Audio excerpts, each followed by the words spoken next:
Hello and welcome to another Sprues and Brews unboxing. We have got a really exciting one today because we're having a look at the brand new Age of Darkness box for Warhammer The Horus Heresy. So yeah, this box has been a long time coming. First of all, I want to say a massive thanks to Games Workshop who've sent us this a little bit early of release to have a look at, unbox and review for you guys. We are also going to be kind of painting up all the models in the box, and there's going to be a ton of Horus Heresy content coming up over the week. Yeah, it seems like a long time ago when we first saw this leaked, the brand new edition of the Horus Heresy. So for people who maybe kind of aren't too aware of the Horus Heresy, it was essentially a historical game in the kind of Warhammer 40,000 lens, where you could play battles during the Horus Heresy, where half of the legions turned to the War Master Horus in his civil war against the Emperor of Mankind. It was a predominantly Forge World produced game, so all your kind of your unique units, some of the core tanks, even some of the cool armour marks were all resin models, and as such it had, you know, quite a high barrier to entry. It was quite expensive to get into. The rules were a bit more advanced. It was obviously based on the 7th edition of Warhammer 40,000, which got quite a bit more complexity compared to the current game. However, in a game that's essentially Space Marines versus Space Marines, and yeah, there are other factions, and we'll touch on them later in the review, you need that extra little bit of complexity in order to kind of have the distinctions between the different units and the different options. And you know, it was a well-supported game. We had a whole range of big kind of black books that detailed the lore development and the different units, and kind of ran in tandem with the Horus Heresy book series from Black Library. I think it's safe to say it was a very popular game for the more hardcore fans, but maybe a little bit out of reach for the kind of average kind of person who might walk into a Games Workshop off the streets. And I think with this, Games Workshop are looking to make this a core mainline game that anybody can walk into a Games Workshop and start playing Horus Heresy. And the key thing with this is the Age of Darkness box. So if we flip this over, while this is kind of like pitched like all the other starter boxes that Games Workshop do, where you've got two armies that can fight each other and then all the rule books and stuff, what's really cool about this set is the fact that you could, in theory, paint all of these models as a single legion, and you've pretty much got an entire army and a rulebook for less than £200, which is crazy good. And yeah, one of those models is a Spartan, which I think was just shy of £100 for the resin version, now in plastic. So yeah, we saw some leaked images of this picture over a year ago now, and we kind of assumed this was going to get released last year. But obviously with global events, it's obviously been delayed and things have shifted around, but it is finally the turn for the Horus Heresy to take the centre stage, and I am super excited about that. So before we dig into the box, we'll have a quick look through the content. So you get the full 336 page Horus Heresy hardback rulebook, you get reference sheets, you get dice, scatter dice, all that kind of stuff. So very much old school kind of Warhammer starter box. You've even got the red measuring sticks in there and the template, so I think a lot of Horus Heresy is living on kind of like nostalgia, so I love the fact that they've got some of these things in here that they don't really have in the modern starter boxes, but absolutely came in like the 2nd edition 40k starter box that I opened up when I was a kid. Miniatures wise, you've got 2 Praetors, 1 in power armour, 1 in tactical armour, Terminator armour. You have got 40 Marines in Mark 6 armour, 10 Cataphractii Terminators, a new Multipart Contemporary Dreadnought, and a plastic Spartan. So an absolute load of stuff. So in the review we will be looking at the full rulebook, going through all the changes, kind of how the game plays. But first of all, let's crack this open and have a look at the contents. And this is a big heavy box, so let's move that out there. And yeah, it is chock full. It's the same size box, I believe, maybe slightly shallower, as Necromunda Ash Wastes, and yeah, it is full to bursting. So let's move this to one side and we'll have a look at what comes inside. So first of all, we have got the very trusty Whippy Sticks, as people of a certain age will call them. So measuring sticks to, if you haven't got a tape measure, they are fine to work out how far your troops are away, and they make a satisfying swoosh sound when put through the air. We've also got the blast templates. Looks like these are in the same orange colour that they use for the Necromunda stuff. Again, a lot of the stuff that we've seen drop out of current editions of the game still exists in Horus Heresy, so templates to basically put it over the troops to see how many people have been hit with a blast weapon. So that's really cool. Now, digging into some of the other new stuff in there. First of all, we have got 2 frames here for the Terminators. This is an existing kit, so not a new one. If you've had the previous Horus Heresy Terminators, I think these were in either Betrayal at Calth or the Prospero box. They're a really nice kit. You've got a range of weapon options on there. I do wonder if we'll get some plastic upgrades for other weapons that you can take on them. Alongside this, we've got some special and heavy weapons for the Tactical Marines coming out, but I do wonder if they have some stuff for the Terminators. So you get 2 sprues of them, so that's 10 of those. Jumping into here, it looks like we've got all sorts of stuff. So, looks like we've got 4 kind of upgrade frames for the Tactical Marines. So let's put them to one side. And this has got what looks like all your options for your kind of squad leaders and the like. So you've got a Vexilla there, you've got lightning claws, some funky helmets and plasma pistols and the like. And then it looks like pistols in holsters for your troops. So it looks like that is used in tandem with the new Mark 6 Tactical Marine kit to add a few more options to your squad. So you get 4 of those. You get, I dissect the box and get them out. Tactical Marines, lots and lots of Tactical Marines. So in here you get enough for 40 of them. Now I believe that is, they're the same sprue. Are these all duplicated sprues? It looks like they are. Okay. There's a sprue there. Yeah, looks like they're all the same sprue. So we'll have a look at one of these. You get enough to build 40 of them, and it looks like they come in frames of 5. Now, I really like the Beekeys, as they're affectionately called. Obviously, they're based on the classic Rogue Trader era Space Marines.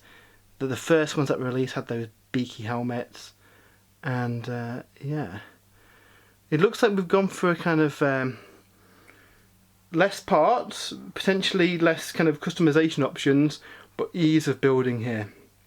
So the power packs on some of the older marks of armour were in multiple parts and a bit of a nightmare to clean up and put together.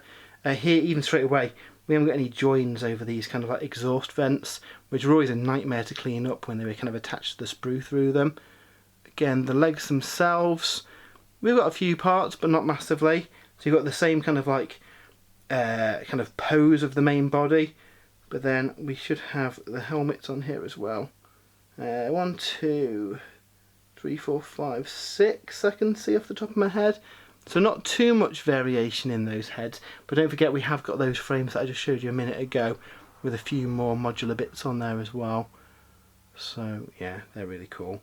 And it's worth noting that the way that the arms have been designed, these are compatible with the new special and heavy weapon upgrade boxes as well, so that's pretty cool. There'll be another review up over the next few days where I kind of unbox those and show what they look built up, but essentially they let you build your special and heavy weapon squads by just swapping out the bolters in here. So that is very nice. So you get 40 of these guys, which is cool. We also get the 2 new Praetors. So let's have a look at this one first. I think that's the power armoured one maybe. Again, really nice kit. I think on all of these we've got a few options for the heads as well.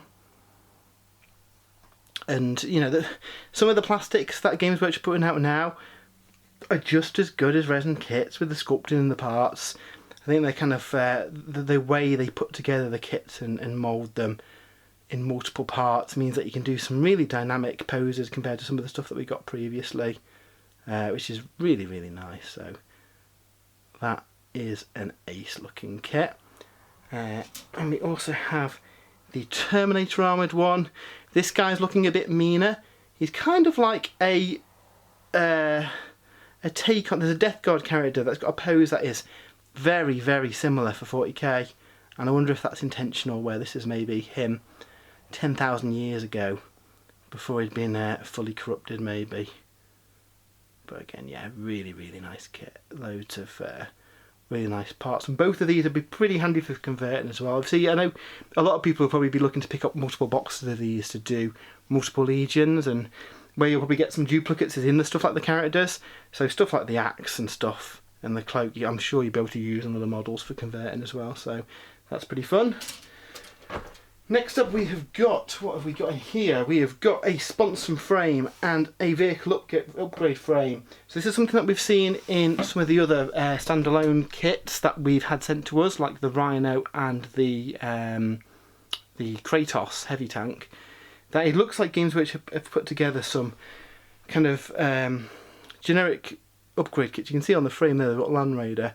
So this is a frame of sponsons that will fit any Land Raider pattern tank that they've got, because technically the Spartan's a type of Land Raider, but if they release the Proteus pattern Land Raider, for example, they'll be able to throw this same sprue in the box to give you the sponson options. So that's a cool touch. It kind of future-proofs them to mean that they can do a lot of tanks in the future if they want to.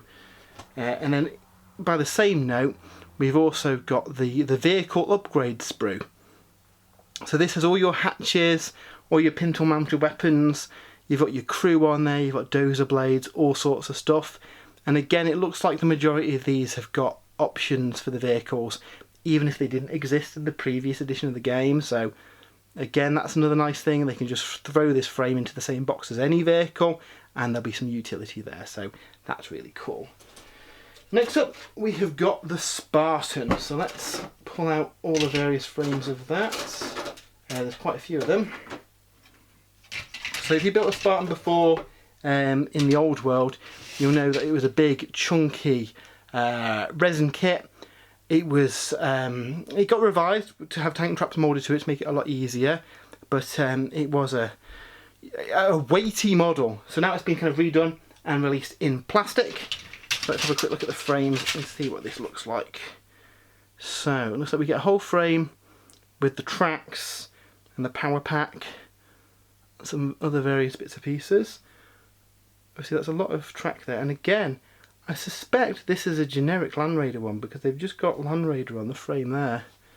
So it could be that these bits actually fit other versions of the Land Raider when they do eventually release it. So that's exciting and suggests to me that we will be getting, you know, Proteus pattern Land Raiders, and I love the Proteus pattern Land Raider, again just for the nostalgia value.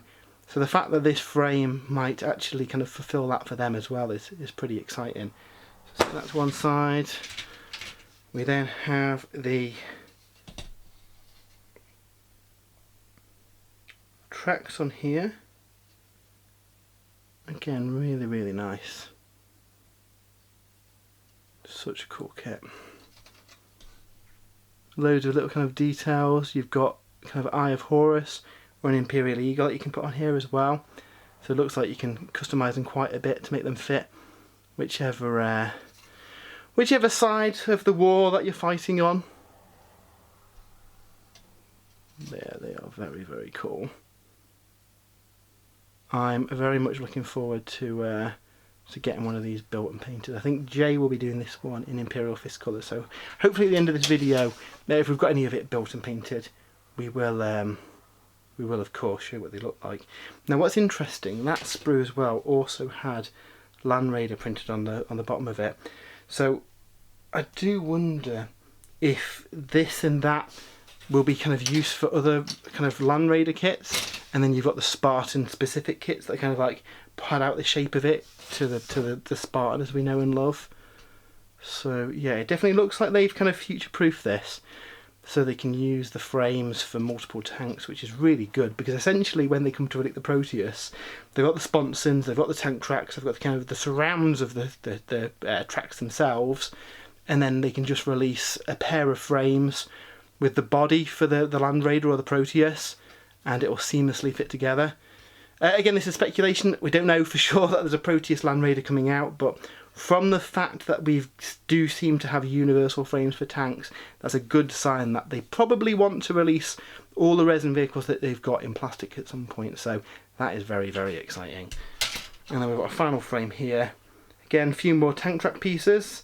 Again, because that other tank track frame is a generic one, it probably doesn't have enough pieces to kind of cover the extended length of the Spartan. So yeah, that is really, really cool. And again, you can see how these would then go into the middle of those kind of sides of the tank pieces on the other frame. So it looks like it's been quite cleverly designed so that they can reuse as many of these sprues in future if they do want to do other tracks. So yeah, really excited to see what comes of that. And here's a look at the plastic Spartan assembled, and I've got to say, it is a really, really nice kit. It's so similar to the resin one. You wouldn't really know side by side. Jay's painted this up in his Imperial Fist colours because it's going to go and accompany his force for the Heresy. But yeah, it is such a nice kit, and I think this is really going to be one of the kind of like centerpieces of this box, and the reason a lot of people will probably buy multiples of this box as well in order to get more of these in plastic. And then the final model in the box is the new Multipart Contemporary.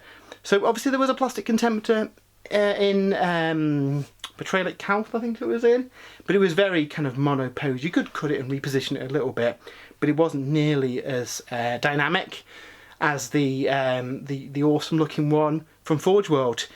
With that now discontinued, we've got a brand new plastic one, and it looks to be just as posable and modular as the resin one, which is really cool. If anyone has built a Forge World Contemporary, you'll know that there's a lot of cool stuff you can do with them. You can have them kind of like stand in, walk in, run in. There's different kind of like toe fittings to make it again really kind of dynamic. And that's something we see here as well, with kind of flat and kind of pointed toes. So you can have it standing or running or whatever you want it to do. So yeah, really excited. And it also means that for those who maybe want to do a kind of Dreadnought heavy army, and the Horus Heresy book gives you a lot of freedom in how you build your army. There's different themed forces you can do with some of the rites of war. So people who do want to do a full kind of Dreadnought army, this will be really, really useful for them. So alongside this, we've also got the weapon sprue. And again, when we first saw this, I thought they were kind of linked to a specific arm. And we'll have to check the build instructions in a little bit, but it looks like, just like the Forge World ones, these weapons can probably be put on the left or right arm, which is, yeah, a really nice touch. Makes things a lot easier, makes it really modular, and just fun, basically. So yeah, that's really cool. But while the plastic stuff in the box is a big chunk of the contents, it's by far not everything, because there's a load of stuff in here. If we take off this divider, we will see that we've got a load of stuff. So we've got the big, massive, chunky, 300 odd page rule book. So we'll be having a look through this in detail and go through the rules in a little bit. Just wanted to kind of go through what else is in the box. So we've got the assembly instructions. Again, we'll quickly have a look at that. Underneath here, we've got a load of bases to cover everything that we've got. We get dice, including scatter dice. So again, if you've not played Warhammer 40,000 kind of from back in the day, some blast templates would scatter to kind of show how inaccurate they are. So with dice to determine that, you get them in here. You also get a nice transfer sheet covering both the Sons of Horus and the Imperial Fists, again with them being the kind of featured factions in the box. We kind of get the markings to represent them. So we'll put this to one side, and we'll just have a quick look at the construction manual before we kind of dive into the Age of Darkness rulebook. So we won't dwell too much on here, but we can see some of the different options that they've got. So Praetor with Power Sword, again you've got a few different variations on here, a few different helmets that you've got. Same with the Praetor with Power Axe as well. Again, you've got a couple of options for the head as well to mix things up a little bit. The tactical squad, like I say, you've only got those 5 core bodies. That'll make it really quick and easy to build up a legion quickly. You've possibly already seen the assembled models, so you'll see how kind of effective they look. but there's some fun stuff you can do there. What's worth noting, there's no special weapons on that frame, so if you do want to put together veteran squads, you are probably going to want bits from the special and heavy weapon upgrade sets to kind of flesh out those options. So yeah. They've also got optional bayonets as well. I believe bayonets have got their own kind of special rule in the new edition of the game as well, so that's pretty cool. Cataphractii Terminators, we've seen before, they're an old kit. They still look really nice though. Again, you might be a little bit limited on weapon options, you might want to pick up some of the various upgrades. I do wonder if they'll get resin upgrades at some point. Contemporary as well, really, really good. Exactly like the Forge World one in its kind of how modular it is for posing it and making it look interesting. And it looks like those weapon mounts do indeed go on either side. And I think they're the same mounts as on the resin ones as well. So if you've got some existing Contemptors that you've magnetised, you probably are going to be able to use these plastic ones alongside them, which is fun. And it also means that you can use this plastic frame to arm your resin Legion specific ones as well. Again, I do wonder if they just sell this weapon frame separately to allow you to do that and use it with the resin kind of torsos. You then got the Land Raider Spartan, big old kit. Again, doesn't look too difficult to put together though. Obviously on these big kits, you want to take your time and make sure that you've thoroughly read the instructions and cleaned all the parts first. But yeah, loads of good. There's a fully detailed interior, so you get little markings on here to show at what point you need to maybe paint that interior detail to make things a little bit easier for yourself. Obviously you could just glue shut the doors and not have that problem at all, but I've seen some really nice Spartans painted up with interiors. So yeah, this definitely seems to me like we're going to get some other plastic Land Raiders, where that'll be universal for all of them, and then the central section will then change the shape of the Land Raider. So that's quite clever design really. And then the power pack again will be able to be universal on any of those Land Raiders. Like I say, the Spartans are separate, unique frame as well, so they can bundle that in. So really quite impressed with the design of this, that they'll be able to use this for other marks of Land Raider, or even invent brand new Land Raider marks. So yeah, that's pretty fun. Again, seems to go together pretty quickly. Spin those on and then you can move them. And then like with some of the other weapons, the vehicles that we've seen, there's a whole page of different options for the gunner and vehicle upgrades, and they can all go on there. So what I would say is, before building up this box, maybe have a good look through your Legion books and see how you want to arm them, because you have got a lot of options here on how to get them together. And if you haven't got the Legion book, what you do get in here as well is kind of get you by rules for the forces in the box, which is really nice to see. So Praetor with sword at 120 points. You've got Praetor with axe at 130. So what we're on 250. Cataphractii squad about 500. Just working out points before upgrades here. Tactical squads for them, that's what, 900. 1075 with the Contemptor. And then a Land Raider Spartan, so you're talking, I don't know, about 1,500 points, maybe pushing 1,700 with upgrades, so not far off a perfectly legal Horus Heresy army as part of a big box with the full rulebook. It's, yeah, really, really cool. All the weapons are on there as well, and all your special rules. So yeah, that's really quite impressive really, that you get so much stuff in there and the full rules to use them. Obviously a lot of people will be picking up the kind of Legion book alongside this. So that's enough of the miniatures and the assembly. So what we're going to do now is have a look at the full Horus Heresy rulebook and see what's changed, and yeah, what exciting stuff we can find. So now we come to the main event, the new Age of Darkness rulebook. So I know a lot of people have been looking forward to this coming out. It's been a strange situation where a lot of the rules for the Horus Heresy were split across multiple kind of black books. They did actually release a kind of consolidated, updated rules pack when 8th edition came out, because obviously the rules were based on the old 6th, 7th edition rule set, so they updated it. This is really the first time we've got a big kind of thick, kind of modern style Games Workshop rule book for this. So let's have a look in what we get, because it is a really, really, really nice book. So one of the things that we see in a lot of the kind of like Age of Sigmar and 40k books is a big chunky lore section that kind of goes through kind of the universe and the various units, and we actually get that in this book. We kind of get the history through of Old Earth, through the Dark Age of technology, the Age of Strife, the Unification Wars, taking us through to the Age of Darkness. And I do wonder, could we see this maybe expanded into other kind of time periods in the future with other books? I think that'd be really cool to see. But yeah, we've got an awful lot of Black Library books kind of condensed in here, kind of bringing up the story so far.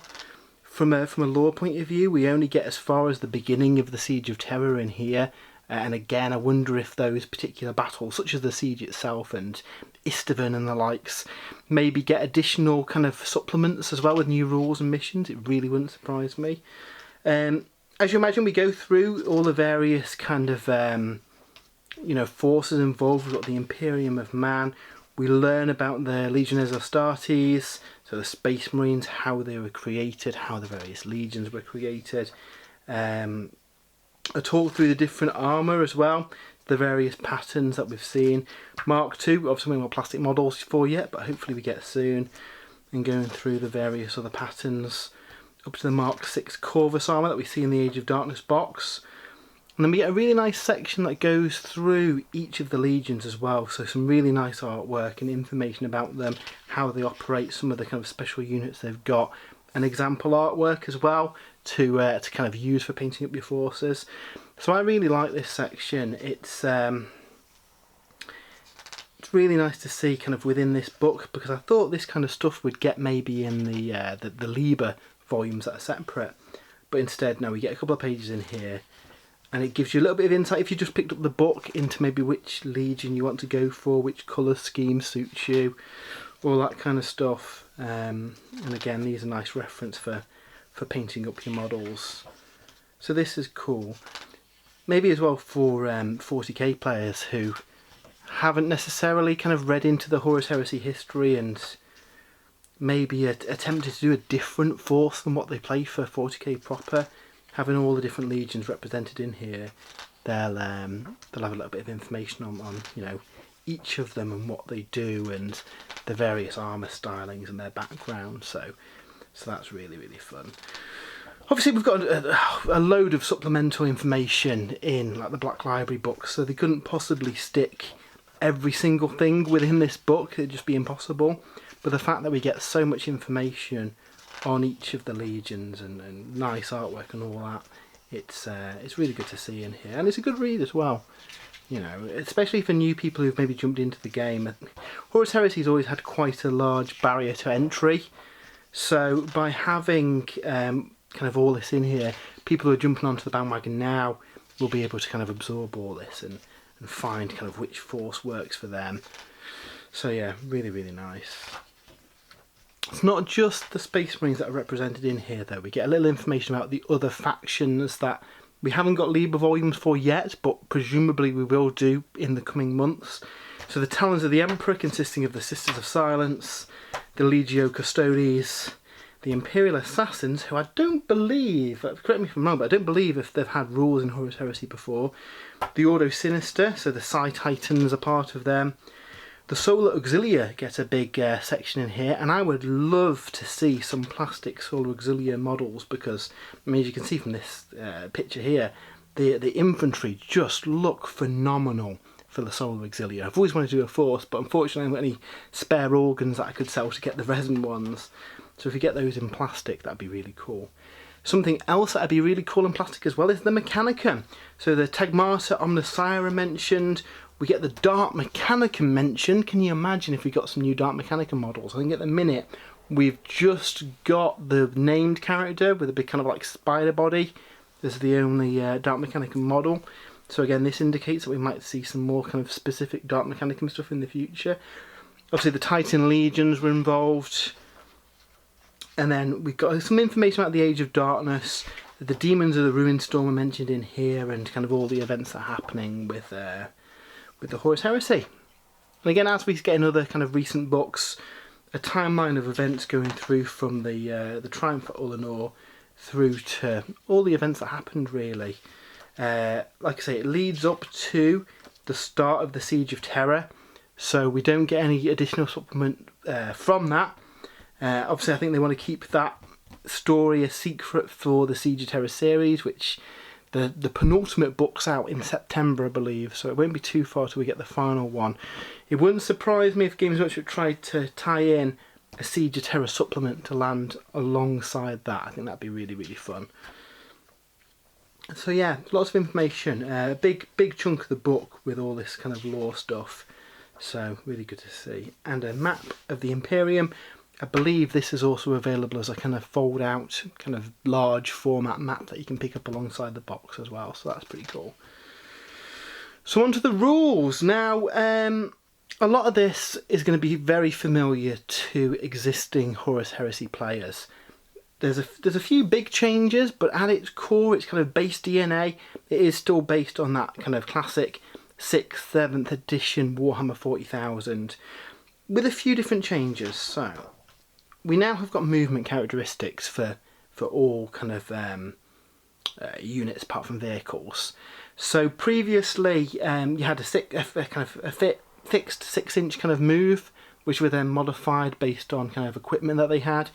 Now, just like with the current editions of Age of Sigmar and 40k, the majority of things now have a movement value, so they can distinguish how quick things move. So in this example here, a Space Marine Legionary is now movement 7, compared to a Mechanicum Tech Priest that is movement 6. So rather than having to do things that increase movement as a rules mechanic, they can just put it in the stat line, which is a lot easier. A lot of things that previously had vehicle profiles now have wounds and toughness. So Dreadnoughts are a great example. They now get a toughness and a wounds characteristic. Things such as land speeders and javelins are now kind of classed with a toughness and a wound characteristic rather than being kind of vehicles as well, which arguably makes them a little bit better against kind of light weaponry and the like. So that's pretty cool. And there's a few little things that are a little bit different in that 1s always fail, 6s always succeed, so you can't modify something to auto hit or auto fail. Exception with that being for weapon skill to hit. On the chart there, it does cap out, so certain characteristics can fail, but it means that you can't modify a characteristic to guarantee a hit. So that is pretty good. We get something in here about basic and advanced rules. So basically, basic rules are everything that's kind of within the book, the kind of core bits, and advanced is all the supplemental stuff that goes on top of here. Now, any rules that are introduced in a supplement book take priority over stuff in the core book as well, so that's a concept that we've seen in other games as well. We also see reference to there's some units that have been removed from the Liber books that you can view in a different video. I've got a video up for each of them. And they mention that there's going to be rules available to download from the Games Workshop website that kind of give rules for those models that either don't exist in the rules anymore or they don't make models for anymore. So don't worry, all your existing models you still will be able to play with, and they are perfectly legal for tournament play as well, which is really cool. What they've done is basically just separate the stuff out that you can't buy onto the website as its own little download, so that's pretty fun. One of the new things that has been created for this new edition of the game, though, is reactions. So previously in the original edition of the Horus Heresy, in your opposing player's turn, there wasn't much that the other player could do. They were kind of passive in that, and I feel this is an attempt at making every phase of every turn much more interactive. So they've introduced what they've called reactions. You have a reaction allowance which starts off with a base value of 1, and that means you can make a reaction in every phase. Some things will modify that reaction value, so some particularly really good rules might give you a reaction value of 2, which means that you can make 2 reactions in every phase. Likewise, other rules could make it so that in the assault phase you get an additional reaction, or in the shooting phase you get an additional reaction. These do cap out at a maximum of 3 reactions per phase, so even if you've got multiple rules that give you extra reactions, the most you can ever use is 3. And yeah, these are really, really cool. Basically, there's 2 dedicated to certain phases within this book, and then there are advanced reactions that will be in supplement books and in the Liber volumes that also give you better effects. Now, the ones that we get in the core book, we've got advance. So in the movement phase, a reacting unit within 12 inches of the unit that moved can choose to move towards the unit that moved. So that is pretty cool. You can get on an objective, you can get in a better position, get in range for overwatching later, that kind of stuff. We've also got withdraw, which is similar, but they get to move back away from the unit that's been picked. So what you can do with that is pull units back so they're no longer within charge distance, or pull units back out of some particularly powerful short-range weapons. You can also do some interesting stuff like fall back onto an objective or fall back into cover. So yeah, there's going to be a lot of tactical stuff you can do with these reactions. In the shooting phase, you've got return fire, which is crazy good. So enemy unit shoots you, they roll to hit, they roll to wound, you roll your saves. Now before you do any damage mitigation or you remove any models, you can then choose to spend a reaction point in order to return fire with that unit. So that basically allows you to shoot at full ballistic skill back at the unit that shot you. It's really cool that you can do that after rolling your saves, because I mean, you may have lost that unit entirely. Say if you've got a unit of, I don't know, a special support squad on with plasma guns. The opponents manage to take them out, you fail your saves, they're going to die anyway. Using that reaction point, you could very likely kill a unit that's killed you, because you've got some decent weapons shooting at them. And that's something that the opponent's going to have to kind of keep in their mind when they're making choices on who to shoot and where. You know, you've obviously got a limited pool of these reactions, but the fact that you can use reactions in every phase, you're going to have to really think about the order that you activate things, and I think that's really, really fun. The other option that you've got as well is evade, which gives you the shrouded rule, which basically gives you a wound shrug against the incoming fire as well. So again, really, really cool. It's going to make it tougher to kill units in that you don't necessarily want to focus fire on the good units, because there's a good chance they return fire on you and wipe you out. Equally, you don't want to necessarily open up straight away with your best weapons, because your opponent's probably going to use evade. So what you're going to have to do is have a bit of a game of cat and mouse and try and tease out this reaction usage, which is really, really fun. I really like that. And these were a lot more kind of limited in number compared to stratagems for 40k as well. It's a lot more manageable. Sometimes 40k can descend into flicking through the book trying to find the right combo of stratagems that will win you that turn. Where this, you've just got the 6 core ones, and there's the kind of advanced one within your Legion army list. Now, presumably there will be future ones in supplements and the like as well, just because of how many kind of reaction points that you can generate. There is a suggestion that we might see a few more of these. Generally speaking, those advanced ones that we've seen so far are once per game as well. So really, the ones that you're relying on turn to turn are these core reactions. In the assault phase, we've got Overwatch. Basically, Overwatch, you charge in and you get to shoot them. The difference in Heresy is that you get to shoot at full ballistic skill. So no -1 to hit, no only hitting on 6s. You just get to shoot them, which again is a massive deterrent to being charged. Now there are some abilities within the Liber books that can turn off reactions, and obviously those kind of abilities will be really, really powerful to have. But again, like we mentioned with the shooting phase reactions, it is going to be a difficult decision in ordering which units do what. So that's pretty cool. The other option you've got for an assault phase reaction is hold the line. Now that basically kind of negates the bonus that the charging unit gets. So normally you get an additional attack when you charge in. That is gone with hold the line. So again, giving a bit of an advantage to the unit receiving the charge. So again, your opponent's going to have to think about what units they charge in what order. And I really, really like this. And I think that's a really cool thing for the game. Other than that, a lot of stuff does stay very similar. We get some tweaks here or there.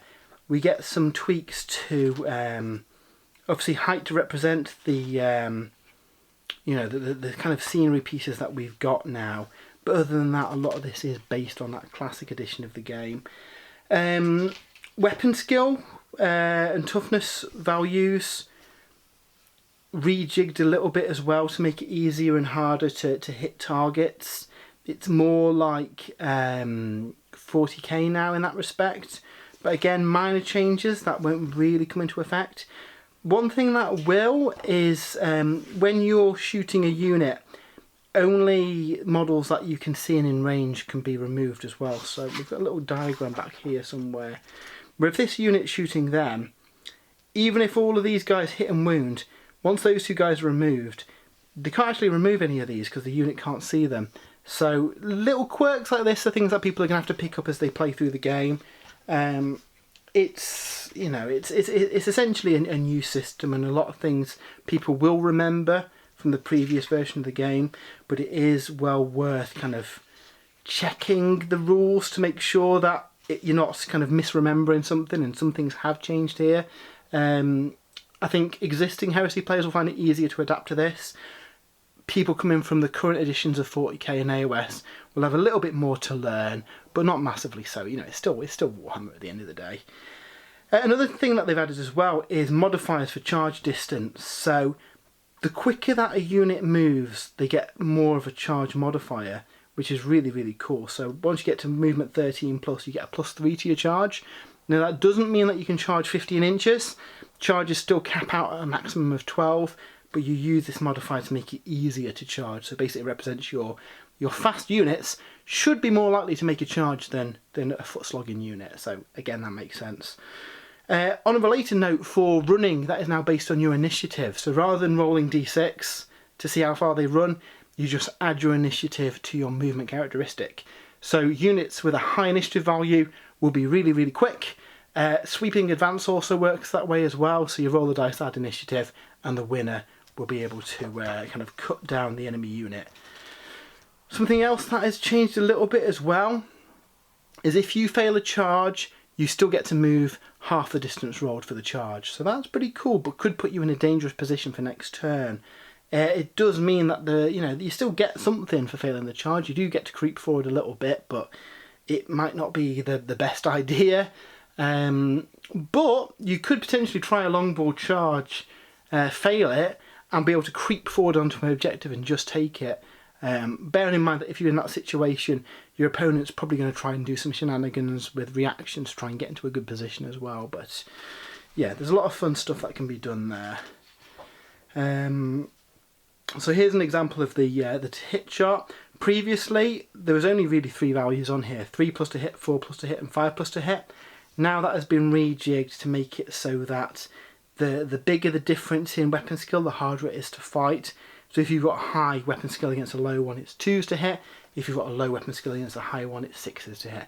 Again, adds just a bit more granularity, which is something that you really need in a game that is essentially about Space Marines versus Space Marines. Little differences in weapon skill will mean something now, and any abilities that reduce or increase weapon skill, they could make it so you tip over the kind of 3+ to the 2+ barrier, which again is a big deal really in these games. So really, really like that. That's really fun. There are situations as well where weapons can't actually hurt a target. So if we have a look at the to wound chart, as you get to high toughness, there is a potential that you cannot hurt them with weapons, and again with vehicles as well, because you're trying to find that glancing value in order to get through. Some weapons you simply can't hurt them. So because of that, there is a rule in place where if you are in combat with something and you can't hurt it, you can instead to just choose to fail a morale check so you fall out of combat with it, so you're not stuck there forever. So that is pretty good. Speaking of morale checks and pinning, that is all still in place based on leadership tests. There's certain triggers for you doing those tests. So if you lose 25% of your models within a current phase, you've got to do a check, otherwise you could end up fleeing. If you lose an assault, you've got to do a leadership test. There's various rules that force you to do a pinning test, which is again a similar kind of thing, but makes you less efficient in the battle. So yeah, it's There's a lot of things to kind of keep track of and remember. It's certainly a more complex game than the current edition of 40k, but I think they've tried to make a tighter rule set and kind of sand off some of the edges that we had in the previous edition of the game. One of those things really is unit types. So every unit has a unit type, and then there's sub-unit types that can be stuck on top of those as well. So the core unit types you've got are infantry. They're your basic guys. They can only be joined by infantry or primarchs. Nothing else special for them. You've got cavalry. They can't be pinned. They can't be slowed down by difficult terrain. They move 3d6 when falling back, and they can only contain cavalry models in them. Automata, we don't really see many of, because that's really going to be something that's going to be in the Mechanicum book. But they can't be affected as well by poison or fleshbane, so they're going to re-roll it. They can't make reactions because they're just AI generally. And they can only include models that contain the Automata unit type as well. Dreadnoughts have had a bit of a kind of a glow up. Like I say, they've now got toughness and wounds. Poison or fleshbane have to be re-rolled against them. They have fearless. They can fire all weapons they're equipped with. So unlike 40k, the rules will specify what you can shoot. So vehicles generally can fire a number of weapons based on how fast they move. Infantry generally can just fire one weapon. So things like dreadnoughts and monstrous creatures get the ability to fire multiple models that they're armed with, which is pretty fun.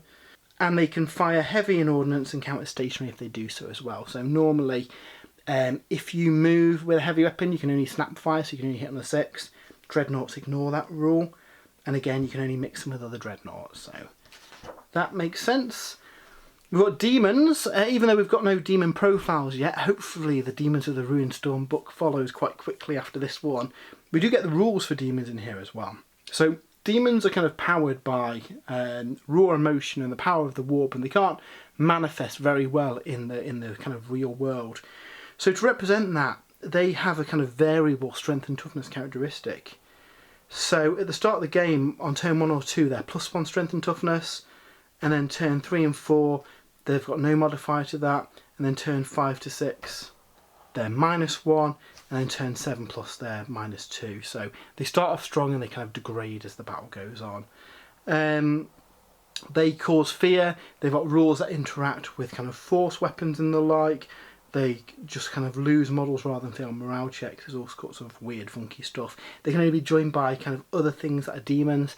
There is a rule in the Astartes book called Corrupted, which allows things like some of your funky Tracer units to join them. But yeah, generally we will see more of these when that kind of expansion comes out. Primarchs now have their own suite of special rules as well. So they've got Independent Character, Eternal Warrior, Fearless, It Will Not Die 5+, Bulky and Relentless. You'll notice that some of these we're seeing a bit have got numbers within brackets in the new edition of the game. Rather than have multiple rules that mean the same thing, you've got a variable one. So Bulky 4 means a Primarch always takes 4 slots within a transport, for example. They're not affected by anything that modifies their characteristics, and they always resolve snapshots at normal BS, so that's pretty cool. Now, hits inflicted by a Primarch as either a shooting attack or close combat are allocated by the attacker. So normally, in the new edition of the game, the receiving player, the opponent, gets to pick where to allocate wounds. In the case of Primarchs, because they're so amazing at combat, they get to pick where those are directed, so that's pretty cool. And if you include a Primarch, it has to be the Warlord as well. As we'll see later in the book as well, Primarchs now have their own force organisation slot. Just tidies things up a little bit.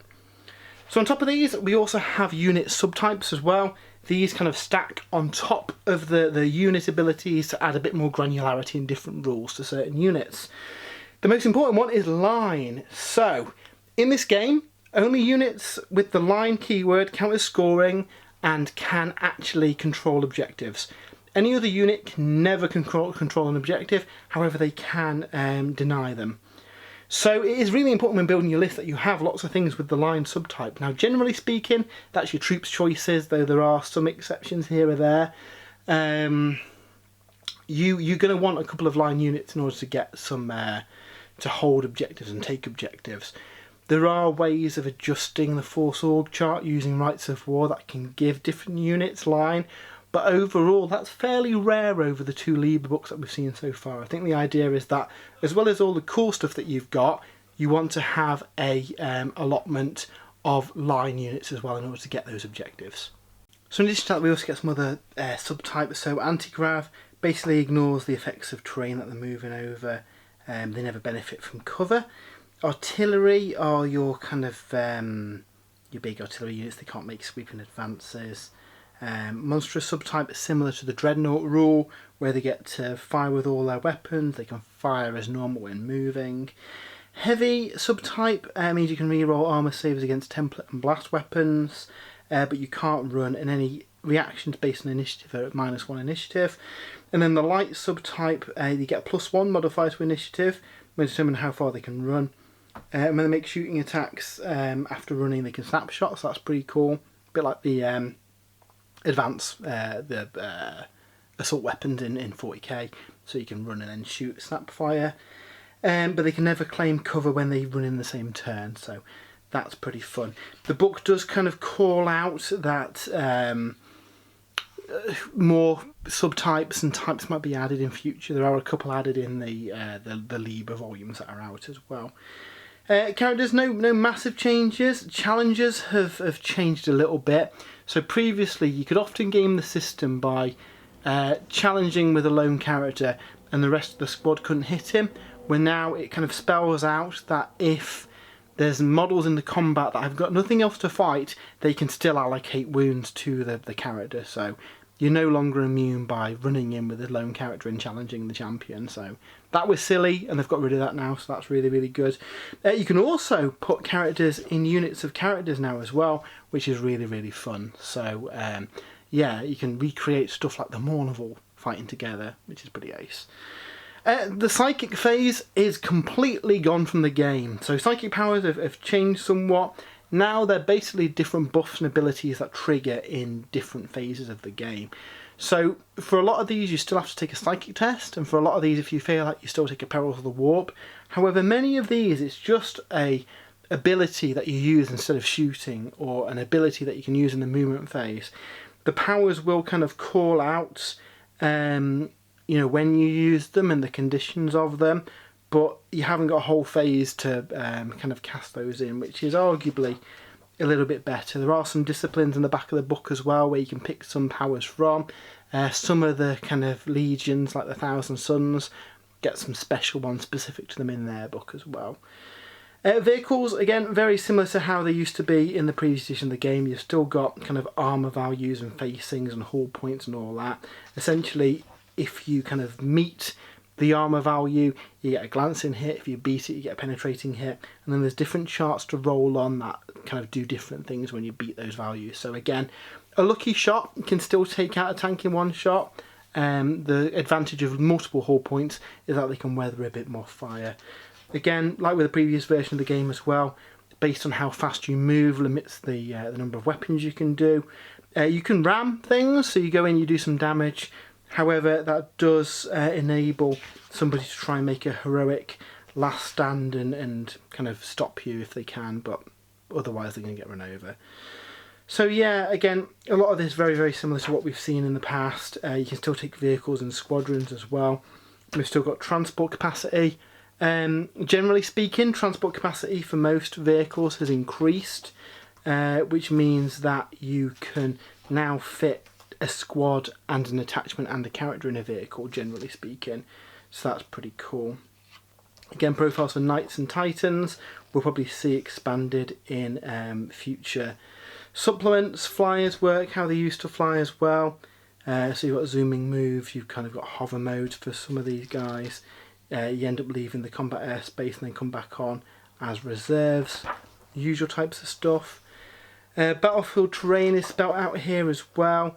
So we've got the rules for how they represent. You've also got some buildings that you can buy as part of your points allowance and deploy them on the battlefield.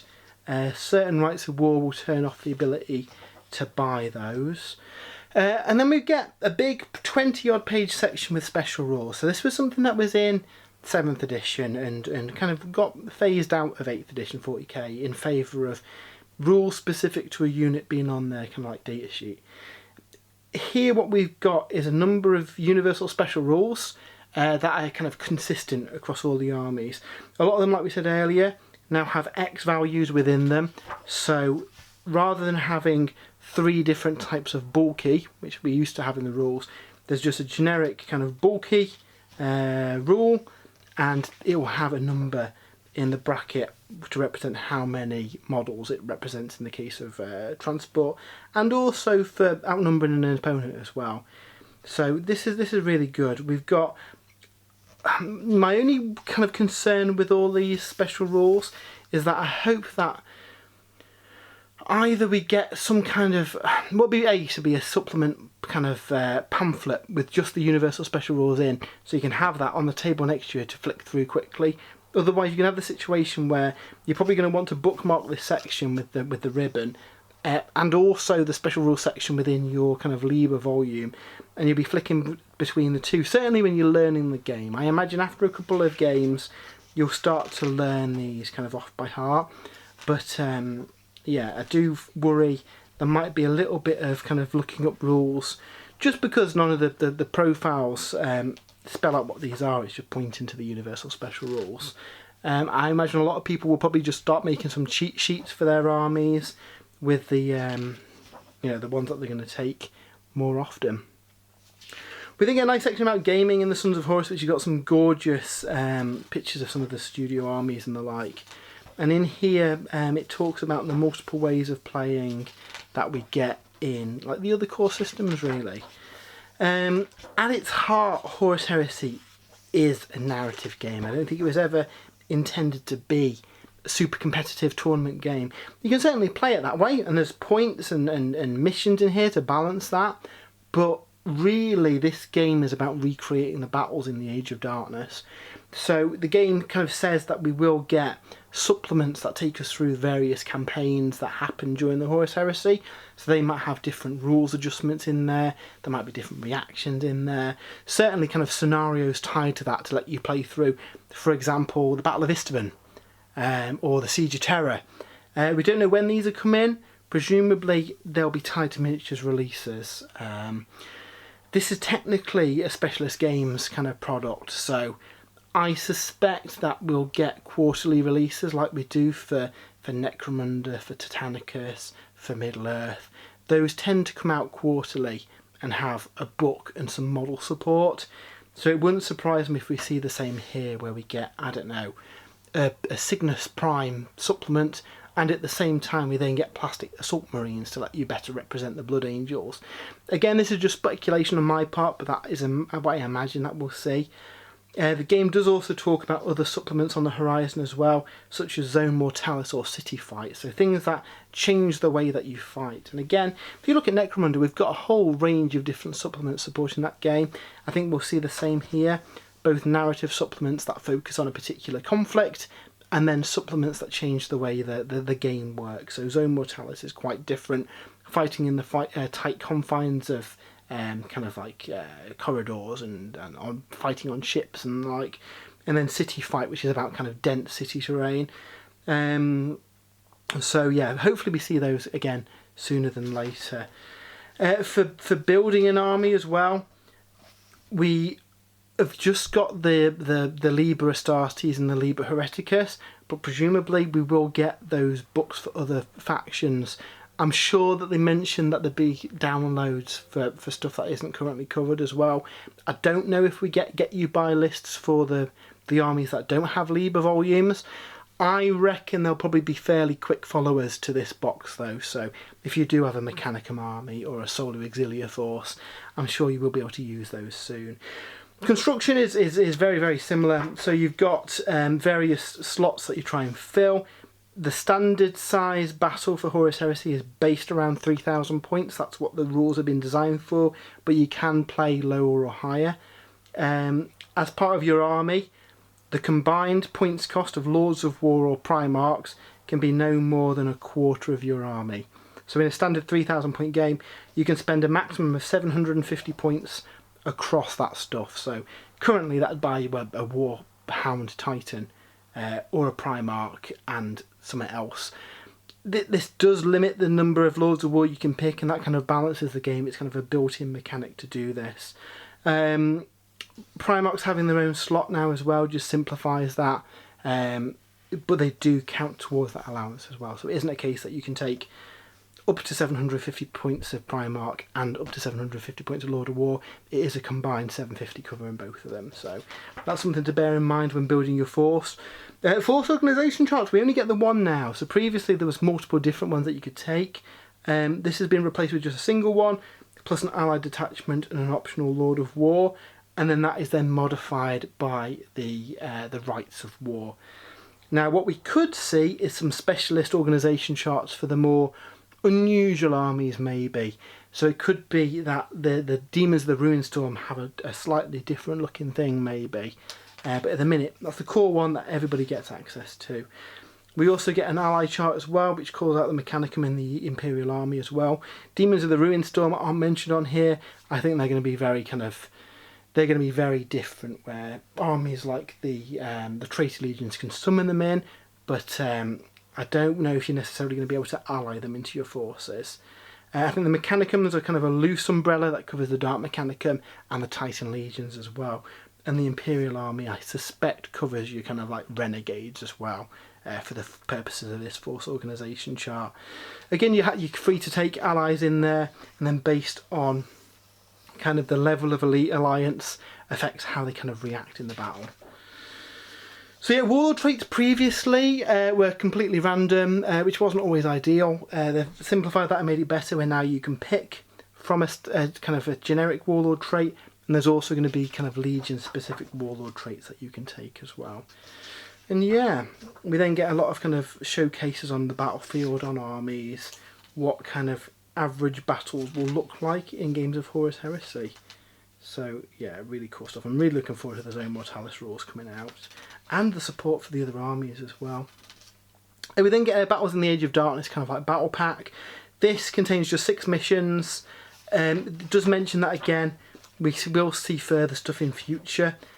You've got 6 kind of standard maps, so they're not tied to the mission themselves. So you could play, essentially you can make kind of a single mission can be played on 6 different maps, giving you 6 different kind of layouts for it. So that's pretty cool. Again, I suspect that we will see a lot of new missions added in supplements. We mentioned earlier about line units only being able to control objectives, so that's going to be a big difference. Some of these missions you don't actually need to take objectives to win the game, but you probably are going to want to have some line units as part of your army. Otherwise, you're going to struggle. Certainly in a tournament, in a narrative game, you could always have other kind of things that you're trying to do. And then you get a decent kind of index section at the back, so we get all the psychic disciplines again. These are now powers that are cast in their own phase. Basically, for a lot of them, instead of firing a gun, you can instead cast a psychic power, which is basically a better ranged attack. A lot of these have like a base value that just goes off, and you can gamble and try and do a better version in where you're going to do a psychic test. Otherwise, if you fail it, you take some wounds from Perils of the Warp. So we get a number of different abilities there that can be taken. We get some nice reference sheets. Can't remember if I showed them in the video. You also get some printed reference cards as well in the box as well, which you can have out on the table to make things a lot easier for referencing. But yeah, really quite comprehensive section, and a decent index as well, which spells out all of the different special rules as well. So that was a look at the new Age of Darkness set for the Horus Heresy. We are very excited to start building some new armies and playing through these. I've got a Sons of Horus army that will be fighting against Jay's Imperial Fist very soon, and we're planning on doing some battle reports and videos and getting fully on board with the Horus Heresy hype. It looks really, really good. I was a big fan of the Horus Heresy when it kind of first came out, and this is going to breathe new life into it. The box itself is fantastic value at £180 for all that stuff. You're talking 150 from independent retailers too. Is crazy good value for what is a good way towards a 2,000 point army, plus this big kind of hardback rule book as well. So yeah, really, really impressed with this set. Again, massive thanks to Games Workshop for sending us this a little bit early. We've got a load of reviews up today. We've got a video unboxings for the Kratos, the Rhino and the special and heavy weapons. We've also got full reviews of Liber Astartes and Liber Hereticus as well. And for all of those, if you head over to spruesandbrews.com, I've also got companion articles and reviews and pictures and all that kind of stuff on there as well. So it is a very Horus Heresy heavy weekend if you do want to start kind of having a look through the site and the channel. If you've enjoyed this video, why not give us a like and follow. We do lots of unboxings and battle reports and painting videos and all that kind of stuff. We're planning on doing a load of kind of additional content on top of what we do as well in the coming future as well. So it has been really exciting being involved in this Horus Heresy stuff, and yeah, can't wait to play some games.